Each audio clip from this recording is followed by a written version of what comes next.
बिस्मिल्लाहिर्रहमानिर्रहीम। Maths class 6 के exercise number 17 एक आज हल करने जा रहे हैं। 17 का क्वेश्चन नंबर 1 है, identify the following is algebraic equation और एक्सप्रेशन। ये कुछ अज्जा दिए और कहते हैं कि इसमें अलजेब्रिक इक्वेशन और एक्सप्रेशन अलग अलग करे। इसको दिखाई कि कौन सा अलजेब्रिक इक्वेशन है और कौन सा अलजेब्रिक एक्सप्रेशन है। तो इक्वेशन और एक्सप्रेशन में फ़र्क ये है कि हम इसको बोर्ड पर हल करने जा रहे हैं कि अगर जहाँ पर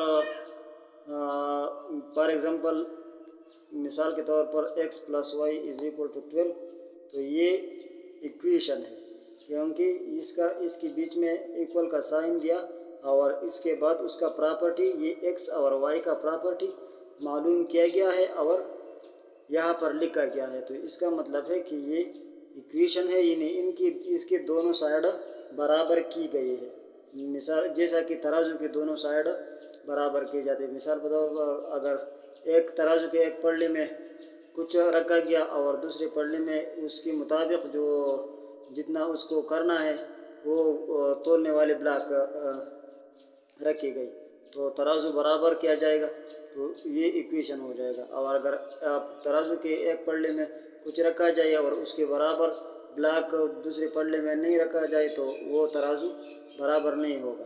तो यहाँ पर ये x + y मिसाल के तौर पर हमने लिखा = 12, तो इसका मतलब है कि x और y का जब हम प्लस करेंगे तो इससे 12 आएगा, तो इसका प्रॉपर्टी ये है, तो दोनों साइड बराबर किया गया है। तो ये इक्वेशन है। और एक्सप्रेशन जो जिसके बीच में इक्वल का साइन ना हो और उसका प्रॉपर्टी जो है वो मालूम न किया गया हो।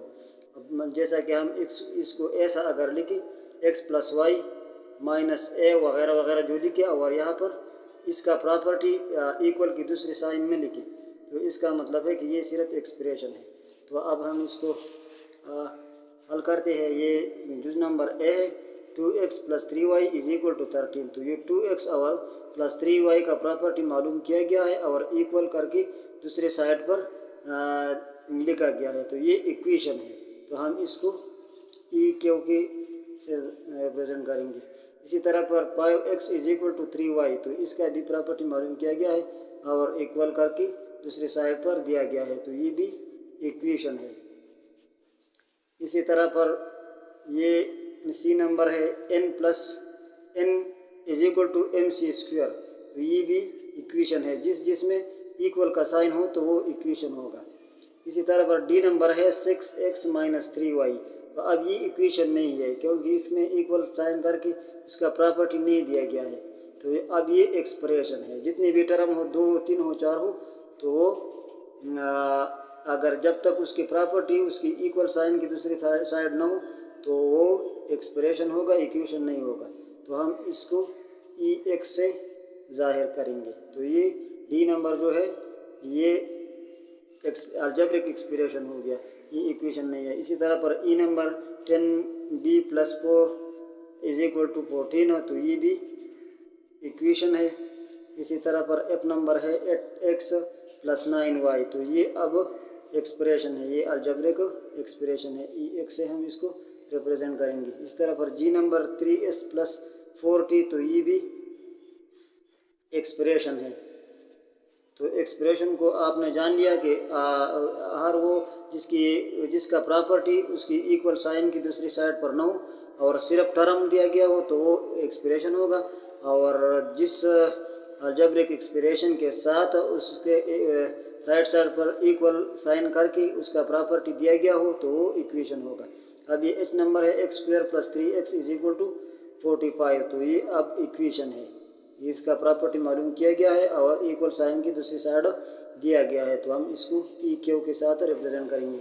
इसी तरह पर आई नंबर जो है x³ - 32x + 23 = 0, तो ये भी इक्वेशन है। EQ से हम इसको रिप्रेजेंट करते हैं।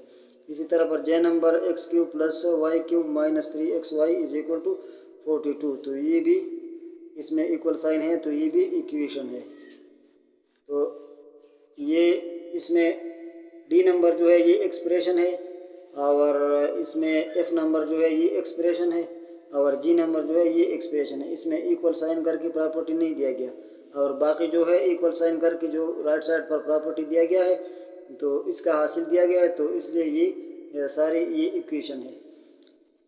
उम्मीद करता हूँ कि आपने ये जान लिया होगा और आपको समझ आ गया होगा।